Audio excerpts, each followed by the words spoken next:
For most of human history, we're talking hundreds of thousands of years, there were no laws, no police, no courts, no prisons, no governments, no contracts, no property rights, nothing. And yet, we survived, we cooperated, we built things, we fell in love, we raised children, we created art on cave walls that still takes your breath away 40,000 years later. So the question isn't why humans needed rules. The question is, how the hell did we function without them? The answer is one of the most surprising things I've ever learned about our species. And once you hear it, you're going to start seeing human behavior completely differently. Because the systems that kept ancient humans in line, they're still running inside you right now, quietly, in the background. Like software you never installed but can't uninstall. Let's go back. Imagine you're living 100,000 years ago. You wake up in a small group, maybe 25 to 50 people. You've known every single one of them your entire life. There's no such thing as a stranger in your world. There's your group, and there's everyone else. And everyone else is potentially dangerous. You have no possessions. Nothing you can carry is truly yours in any permanent sense. The meat from last night's hunt, you shared it. The good sleeping spot near the fire, first come, first served. The water source 2 miles east, everybody uses it. Now here's where it gets interesting. Most people assume that without rules, this situation collapses into chaos, that someone just takes everything. The strongest person wins, the weak starve. Survival of the fittest, right? Wrong. That's not what happened. That's not even close to what happened. And the reason it didn't happen is one of the most elegant solutions evolution has ever produced. Gossip. I'm serious. Gossip is one of the foundational technologies of human civilization. I know that sounds ridiculous. We treat gossip like it's something bored people do at the office to fill the time. But evolutionary anthropologist Robin Dunbar, the guy who figured out that the human brain can only maintain about 150 stable relationships, which is now called Dunbar's number, he spent decades studying what humans actually do with language. And here's what he found. About 65% of all human conversation across every culture he studied in every country across centuries of historical records, 65% is social information. Who did what to whom? Who was trustworthy? Who cheated? Who helped? Who was a coward when it mattered? We are obsessed with each other's behavior, not because we're nosy, because we had to be. In a world with no courts, no contracts, no police, your reputation was your survival. If people knew you were reliable, you got included. You got fed when times were hard. You got help when you were sick. You got a partner. You got to pass your genes to the next generation. If people knew you were a cheater, you got excluded. And in the ancient world, exclusion was a death sentence. You didn't survive alone. Nobody did. So gossip wasn't petty. Gossip was the law. It was distributed, communal, real-time law enforcement. No judge required, no jury. The whole group just knew, and the whole group acted accordingly. Think about the last time someone you know got caught doing something seriously dishonest, maybe at work, maybe in your friend group. Think about how fast that information spread. Think about how quickly people adjusted their behavior toward that person. That's 100,000 years of social programming working exactly as designed. But here's where it gets even more interesting, because gossip only works in small groups. What happens when strangers meet? Because at some point, anthropologists estimate around 70,000 years ago, human groups started doing something no other animal was doing. They started forming alliances with other groups, neighboring bands, people they hadn't grown up with, people they couldn't read, people they had zero established trust with. This is genuinely weird if you think about it. Every evolutionary instinct you have says stranger equals threat.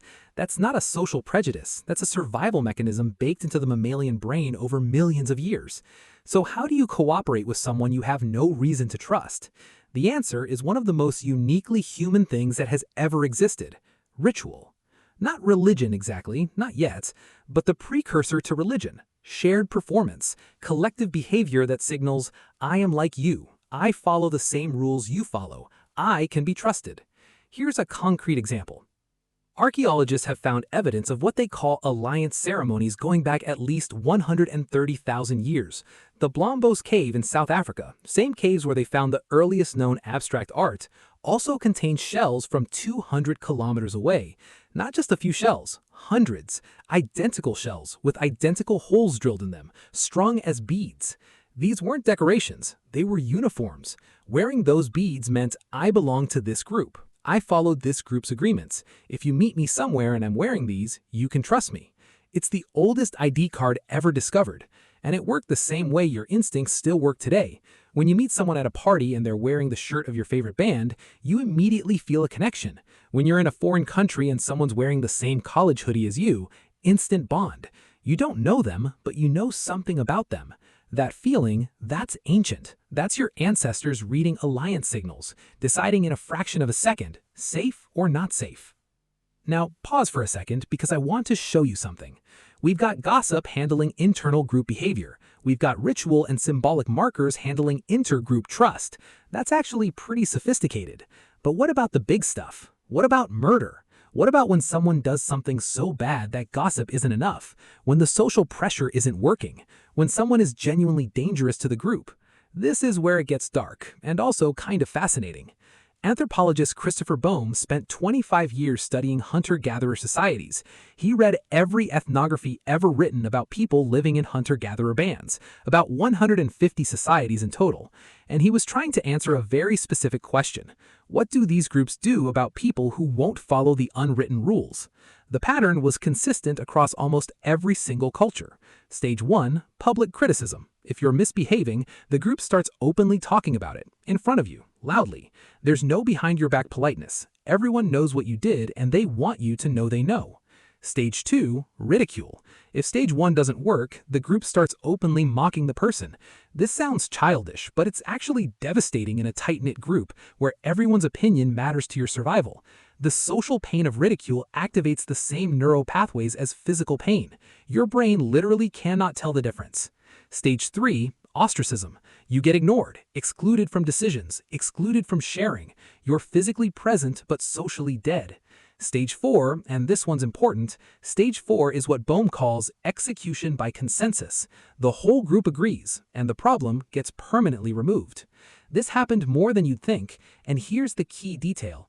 It wasn't the strongest person who decided. It wasn't the leader who gave the order. It was collective, unanimous. Every member of the group participating together so that no single person bore the guilt.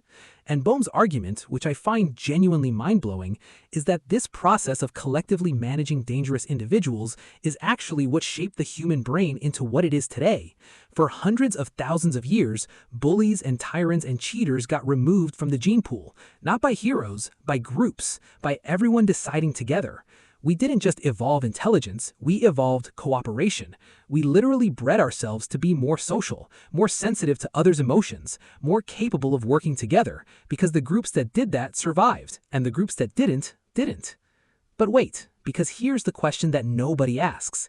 If ancient humans were so good at self-governance, if gossip and ritual and collective enforcement worked so well, why did we eventually invent formal rules? Why did we need kings and laws and governments at all? The answer is agriculture, and I cannot overstate how much agriculture broke everything. About 12,000 years ago, humans started farming, and within a few thousand years, everything that had kept us in balance for 300,000 years stopped working. Here's why. Farming creates storage. Storage creates ownership. Ownership creates inequality, and inequality creates a problem that gossip and ridicule simply cannot solve. In a hunter-gatherer band, nobody can hoard. You can't carry that much. The meat goes bad in a day. The berries are gone in a week. There's nothing to accumulate, so nobody can get so much more than everyone else that the social system breaks down. But when you have a grain silo, suddenly one family can have 10 times what another family has. And that family with the grain silo can stay rich, and their children can inherit that wealth, and their grandchildren. For the first time in human history, the game became winnable in a permanent way. And the people who won, who accumulated land, grain, livestock, they had a serious problem with the old system. Because the old system said, if you're hoarding and leaving others to starve, the group will criticize you, ridicule you, ostracize you, and if necessary, kill you. That didn't work anymore, because now the hoarder had guards, had walls, had enough resources to protect themselves from the group's judgment. So what did they do? They invented new rules, rules that protected what they had, rules about property and ownership and inheritance, rules enforced not by collective consensus, but by appointed authority, by people paid to enforce the rules on behalf of whoever was paying them. The Code of Hammurabi, one of the earliest written legal codes, Babylon around 1754 BC, it's famous for being one of the first examples of written law. But read it carefully and you'll notice something. The vast majority of its rules are about property, about what happens if someone steals a field, about debt, about inheritance, about protecting the wealth of people who had wealth. Law didn't descend from the sky to protect the weak. Law was invented to protect the strong from the old system that used to keep them in check. Now, I want to come back to you, right now, sitting where you are, because here's the thing that gets me. You carry both of these systems inside you simultaneously, right now. You have the ancient hardware, the gossip instinct, the reputation tracking, the shame response, the deep need to belong and be seen as trustworthy by the people around you. That's 300,000 years old, and it runs constantly. Every time you worry about what someone thinks of you, every time you feel guilty when nobody's watching, every time you hold the elevator for someone you've never met, that's the old system. That's the collective living, reputation is survival, we're all in this together, ancient programming. And you have the new hardware, the deference to authority, the instinct to follow posted rules even when they make no sense, the assumption that if something is legal, it must be okay, and if something is illegal, it must be wrong. That's only about 6,000 years old. It's a patch on top of the original operating system. And these two systems don't always agree. That tension you feel when a rule seems unfair but you follow it anyway, ancient system versus modern system. That impulse to do the right thing even when you could definitely get away with doing the wrong thing, ancient system winning. That low-grade rage when someone in power breaks the rules they enforce on everyone else, ancient system screaming. Because for 300,000 years, the whole point was that nobody was above the rules. That was the entire foundation. Collective enforcement meant collective accountability. No exceptions, no class above the law. And then, one day, there was. Here's what I keep coming back to. The next time you feel like the world is falling apart, like people are fundamentally selfish, like nobody has any sense of shared responsibility anymore, remember this. Your species figured out how to live together for 300,000 years without a single written law, without police, without courts, without prisons. We did it with conversation, with reputation, with ritual, with collective memory and shared consequence, and the simple, profound understanding that what happens to the group happens to you. The instincts that built that system are still inside you.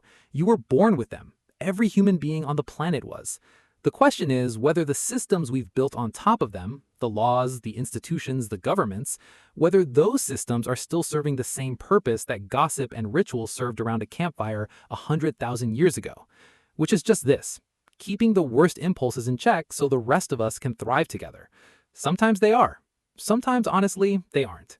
But the instinct to call that out, to point at someone who's cheating the group and say, loudly, publicly, collectively, that's not okay, that instinct is the oldest thing about you, and it's never been wrong.